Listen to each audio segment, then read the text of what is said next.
Hi guys, welcome back to my YouTube channel.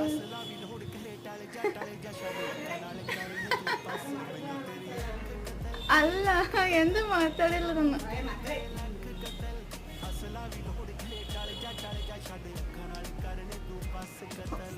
ಜೋಡಿಸ್ಕೊಂತ ಅಷ್ಟೇ welcome ಮಾಡ್ಕೊಂಡ್ಬಿಡ್ತಾನೆ.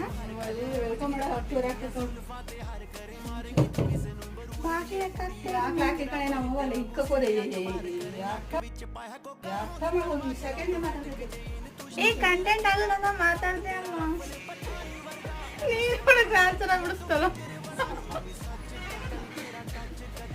Hi guys, welcome back to my YouTube channel. After a long time gap ಆಯಿತು. Almost 1 month ಆಯಿತು ಅನ್ಸುತ್ತೆ ನಾನು vlog ಮಾಡಿ. ಇವತ್ತು vlog start ಮಾಡ್ತಾ ಇದ್ದೀನಿ. ಏನು ದಿನ ಅಂದರೆ ಸ್ಯಾಟರ್ಡೇ ದೇವಸ್ಥಾನಕ್ಕೆ ಹೋಗೋಣ ಅಂತ ರೆಡಿ ಆಗಿದ್ದೀನಿ.